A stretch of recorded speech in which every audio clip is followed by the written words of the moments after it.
Hello শিক্ষার্থীরা, তো তোমরা সবাই ভালো আছো? তো তোমাদের জন্য আমি জীবন ও জীবিকার মূল্যায়নের কিছু ভিডিও নিয়ে আসলাম। মূল্যায়ন উপযোগী প্রশ্ন ও উত্তর, লিখন অভিজ্ঞতা 1।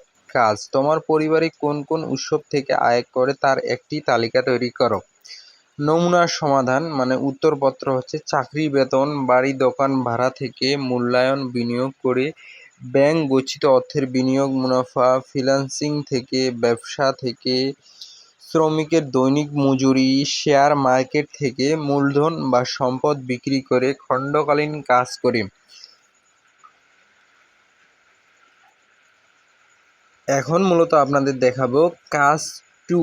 তোমাদের পরিবারের পরোক্ষ আয় বৃদ্ধি: পরিবারের সদস্যদের উদ্বৃত্ত করতে তুমি কি করবে এবং কিভাবে করবে। নমুনার সমাধান: আমি কি করব? পরিবারের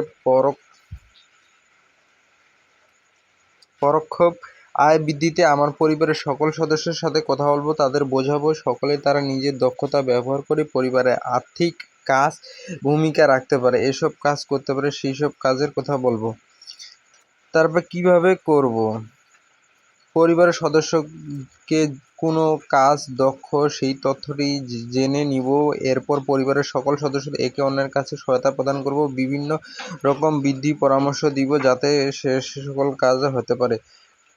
কাজ 3: তোমার পরিবারের বাজেট পরিকল্পনার সময় কোন কোন দিকগুলো বিশেষভাবে উল্লেখ। নমুনা: প্রয়োজন, নিড: পরিবারের যেসব জিনিস অবশ্যই লাগবে, থাকতেই হবে, তার জন্য অর্থ বরাদ্দ আছে কিনা, তা পরিবারের নিয়মিত দরকার দেয় সেগুলোর জন্য বরাদ্দ আছে কিনা দেখতে হবে। চাওয়া: যেসব জিনিস পছন্দ কিন্তু দৈনিক জীবনযাপন সেগুলো না হলেও চলে, সেসব খাতে আপাত ব্যয় না করে অর্থ সঞ্চয়ে হচ্ছে কিনা। সঞ্চয়: ভবিষ্যতে পরিবারের আর্থিক নিরাপত্তা, বিনিয়োগ, বিনোদনের জন্য অর্থ বরাদ্দ হচ্ছে কিনা।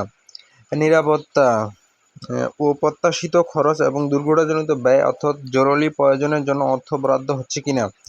কাজ 4: ধরো তোমার কোনো আত্মীয়ের কাপড় ব্যবসা আছে, মার্কেটে তার দোকানের পুঁজি এবং মোকাবিলার জন্য তুমি তার কি পরামর্শ দিবে।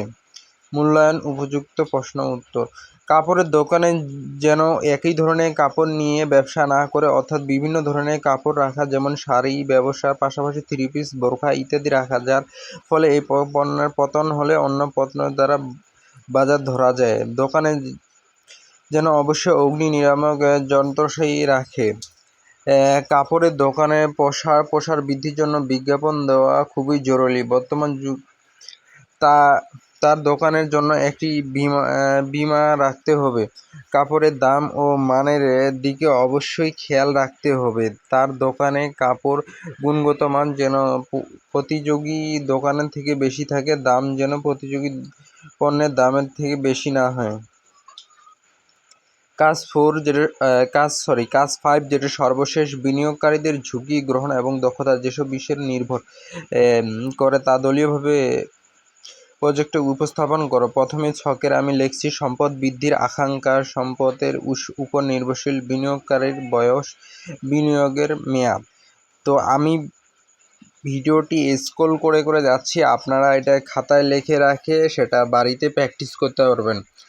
আর এরকম ভিডিও পাওয়ার জন্য শিক্ষামূলক চ্যানেলটিকে সাবস্ক্রাইব করে রাখবেন। আর জীবন জীবিকার প্রশ্ন